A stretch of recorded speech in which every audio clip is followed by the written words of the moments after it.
ถึงยาคุสอย่างเป็นทางการแล้วนะคะ และนี่ก็คือห้างที่อยู่ในเมืองนะคะ เป็นห้างใหญ่นี่คือห้างนะแดดแรงมาก แล้วก็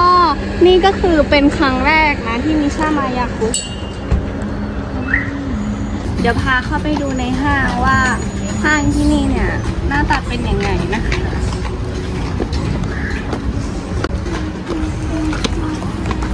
ตั้งแต่ออกจากประเทศไทยมานะคะมิชาก็คือให้หลุยอุ้มตลอดเลยอันนี้คิดว่าเขาน่าจะตื่นสถานที่นะคะก็เลยไม่กล้าเดินเองแต่ว่าถ้าเกิดว่าอยู่ไทยเนี่ยก็คือจะเดินเองวิ่งเล่นไปไกลแล้วนะคะเราก็คือต้องวิ่งตามแล้วแต่อันนี้คือไม่ยอมเดินเลยให้อุ้มตลอดเนี่ยแล้วพอไม่อุ้มก็จะงอแงประมาณนี้นะคะก็คือสุดท้ายก็คือต้องให้ป๊าช่วยอุ้มนะคะเพราะว่าหลุยเองเนี่ยก็อุ้มไม่ไหวแล้วแขนมันล้ามากๆก็เลยซาชาต้องมาช่วยอุ้มให้นะคะและเนี่ยก็คือพอเราเข้ามาในห้างนะคะหน้าตามันก็จะเป็นแบบนี้เลยมันก็จะเป็นร้านค้าไม่มีฟรีสเปซแบบที่ไทยให้เราเห็นนะก็คือบันไดเลื่อนแล้วก็ร้านค้าแล้วก็ร้านค้าเลยส่วนที่นั่งรอเนี่ยก็จะแล้วแต่ว่าในช็อปแต่ละร้านเนี่ยจะมีที่ให้คุณผู้ชายนั่งรอไหมอะไรอย่างเงี้ยแต่ว่าส่วนใหญ่ก็คือจะไม่ค่อยมีที่นั่งนะคะจะเป็นร้านขายของจะเป็นพวกเสื้อผ้าก็คือเป็นของที่เขาขายเลยไม่ได้มีที่นั่งรอเหมือนเซ็นทรัลเหมือนที่ไทยอะไรอย่างเงี้ยแล้วก็อันนี้เป็นช่วงซัมเมอร์นะคะทางร้านพวกร้านเสื้อผ้าก็จะเอาเสื้อผ้าแบบซัมเมอร์มาลดราคาซึ่งลดเยอะมากๆ 90% อะไรอย่างเงี้ยแต่ราคามันก็จะอยู่ที่ประมาณ 400-500 บาทนะถ้าซื้อในห้างไทย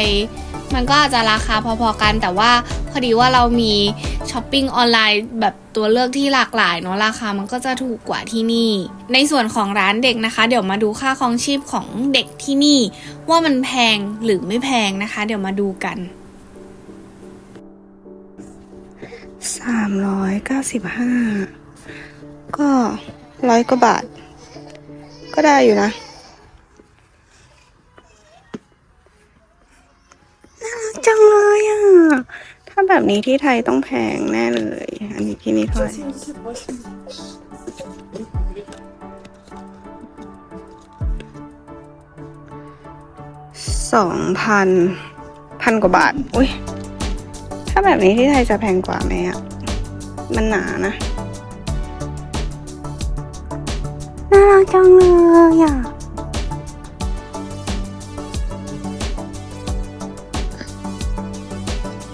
400 กว่าบาทอันนี้ 2,500เอ้ยรับได้นะเป็นราคาที่แบบพอรับได้ฮะอันนี้16,000เหรอแต่อันนี้น่าจะใส่ตอนหน้าหนาวมากๆเพราะว่าหนาสุดๆหนามาก16,000 รูเบิลอ่ะใช่ป่าวะไม่ใช่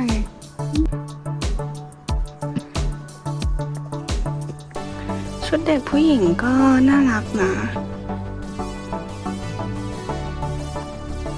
ลองดูรถเข็นอันนี้แค่ 3,900 เองอะไม่ใช่รถ ไม่ใช่ค่ะอันนี้คือกระเป๋าไหนราคารถเข็นอะ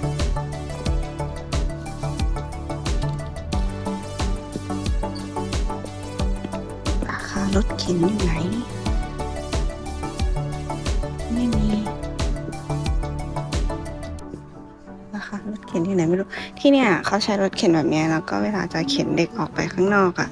เขาต้องใส่อันนี้ให้เด็กด้วยใส่อันเนี้ยเอาเด็กใส่เข้าไปในนี้แล้วก็เอาถุงนี้ใส่เข้าไปในรถเข็นอีกทีหนึ่งเพราะว่ามันหนาว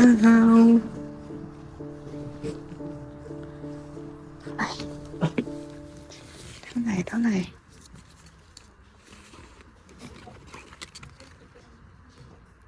8,700ก็ประมาณ 4,000 บาท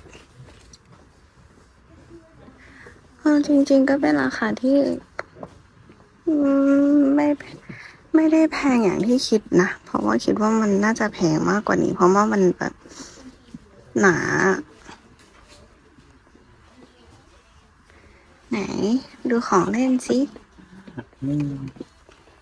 หยุดร้องไห้เลยอันนี้เท่าไหร่อ่ะ อันนี้ก็ประมาณ400 บาททำไมรู้สึกเหมือนมันถูกกว่าที่ไทยวะฮะที่ไทยเป็นพันอันนี้ก็1,000ประมาณ500อันนี้ก็500 บาทแต่ที่ไทยอันนี้เป็นพันปะใช่ปะเคยเห็นในห้างอะ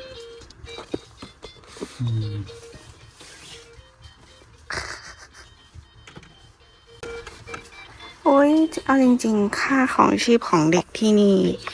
รู้สึกว่าถูกกว่าที่ไทยเยอะเลย ทั้งของใช้เสื้อผ้า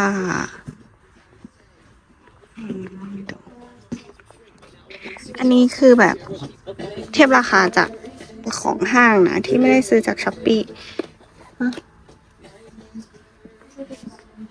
โอ้ยอีพ่อมันดูเสื้อชุดกันหนาวให้มิช่าแล้วอ่ะมิช่ายังไม่ย้ายมานะมิช่ายังอยู่ไทยอยู่นะใส่ไหมอันนี้เอาไว้ทำอะไรหรอก็ใส่เท้าใส่ข้อเท้าเหรอทำไมอ่ะใส่กางเกงไม่ใช่ถุงเท้าเหรอ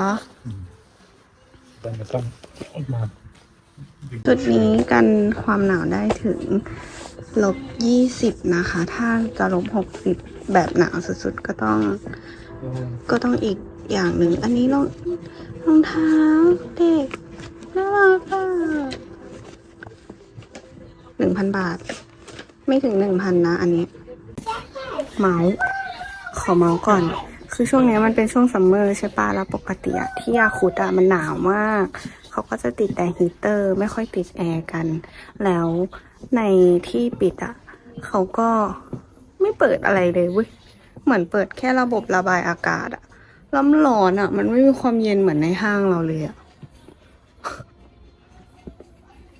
คือช่วงหน้าร้อนอะบ้าน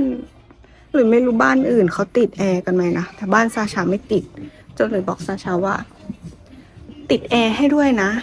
เพราะว่าเดี๋ยวหน้าร้อนถ้าไปอ่ะคือเรานอนห้องแอร์มาตลอดแล้วร้อนที่เนี่ยมันก็ร้อนแบบ25 26 27ในช่วงกลางวันอ่ะซึ่ง27 องศาถ้าไม่เปิดแอร์ก็เราก็รู้สึกว่ามันร้อนอยู่ดีเราก็เลยบอกว่าซาชาติดแอร์ให้หน่อยแต่เราไม่รู้บ้านอื่นเขาติดแอร์กันหรือเปล่าหรือว่าเขาเปิดแค่พัดลมแต่บางบ้านพัดลมก็ไม่มีเปิดแค่หน้าต่างคุณพ่อเรียกนะคะคุณพ่อกำลังจะเสียทรัพย์ก็คือซื้อไปแล้วนะคะอันนี้โดนมิชาตบทรัพย์เรียบร้อย500 บาทแล้วก็ชุดอันนี้ซาชาบอกว่าให้ดูเฉยๆยังไม่ได้ซื้อให้มิชาเพราะว่าหลุยยังไม่ได้มีแผนจะพามิชาย้ายมาอยู่ที่นี่เร็วๆนี้แต่คนนี้เขาก็หวังว่าจะให้ย้ายมาแต่ว่าหลุยก็แบบยังไม่ย้ายหาราคาเจอละมีตาหามีแววไม่ราคาอยู่ตรงนี้50,000 โรเบิลก็ประมาณที่ 20,000 บาทไทยนะคะร้านชุดนักเรียน大家都可以选ร้านชุดนักเรียนนี่คือชุดนักเรียนแบบชุดนักเรียนแฟชั่นหรือว่าชุดนักเรียนไปโรงเรียนไปโรงเรียนนะชุดนักเรียนไปโรงเรียนเหรอแบบนี้เหรอมีลูกไม้อะนะมีแบบนี้ด้วยโอ้ทำไมน่ารักจังเลยอะไม่ใช่อยากมาเรียนที่นี่ไหมชุดน่ารักมาก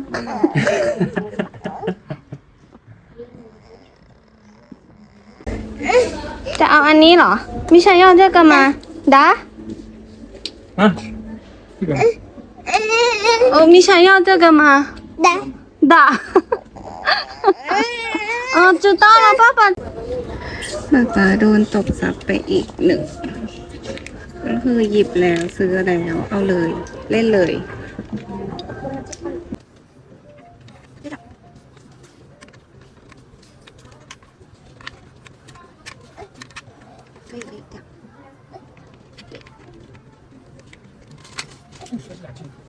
โอ้ ยตาย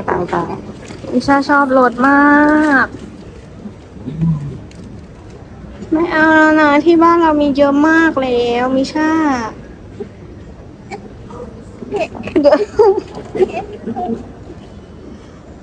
ดูที่บ้านเราก็มีแบบนี้เลย เนี่ยแบบเนี้ยเลยที่บ้านเราอะเรามีแบบนี้เลยมิชาเหมือนกันเลยเราไม่เอาแล้วสตรอเบอรี่ช็อกโกแลตนะคะ Спасибо, скажи. Спасибо.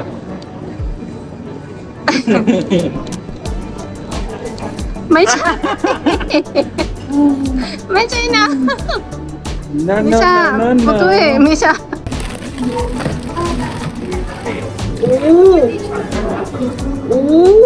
这么大坨啊他说的是巧克力最好的，是送给我们来的。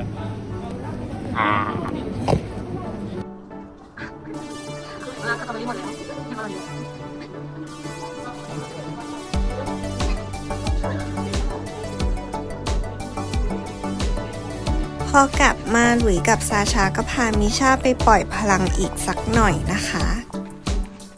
แถวบ้านเรามีสนามเด็กเล่นด้วย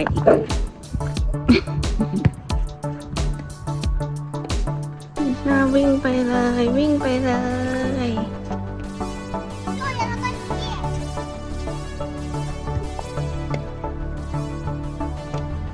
ตอนฤดูหนาวทรายพวกนี้เปลี่ยนเป็นน้ำแข็งหมดเลย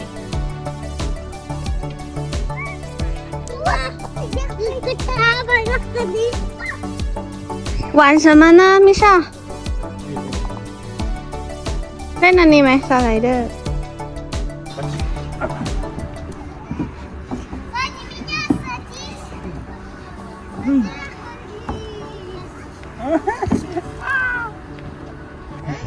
Держись. Держись. สำหรับวันนี้ก็ขอจบคลิปแต่เพียงเท่านี้นะคะ แล้วเดี๋ยวมาติดตามดูกันนะว่าคลิปหน้าจะทำอะไรไปที่ไหนไปแล้วบ๊ายบาย